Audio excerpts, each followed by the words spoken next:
আলাইকুম। আজকে আমি ঈদ উপলক্ষে কিতা কিতা বানাইলাম আপনার লগে হয়তুরা শেয়ার করি। ও দোকান নারিকেলি পিঠা এগুড়ে দুধও ফালাইয়া খাইতে পারবা, দুধ ফুলি পিঠা কইয়া। আর এগু হইল রুটি পিঠা বানাইছি।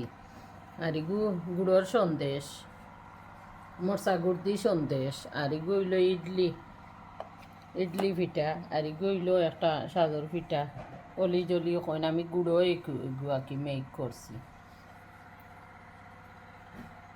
কলা পিঠাও কেউ কইবা, কেউ কেটা কইবা, ময়দা দি বানাইছি। কমেন্ট করি জানাইবা আপনারা লগে কই দর্শক সকলের লগে শেয়ার করি, দেখবা কিলা লাগে। লাইক শেয়ার করবা, সাবস্ক্রাইব করবা, ফলো দিয়া পাশে থাকবা। আর সকল সময় কলতা তো সম্ভব হয় না। রেসিপি দেওয়া আছে আমার নারিকেলের পিঠা, রুটি পিঠার, এইটার ইডলিরও রেসিপি পাইবা আশা করি। এভরিডে কত জাতর সন্দেশ বানাই, কত জাতর পিঠা, সবটি তো সম্ভব হয় না দেওয়ার।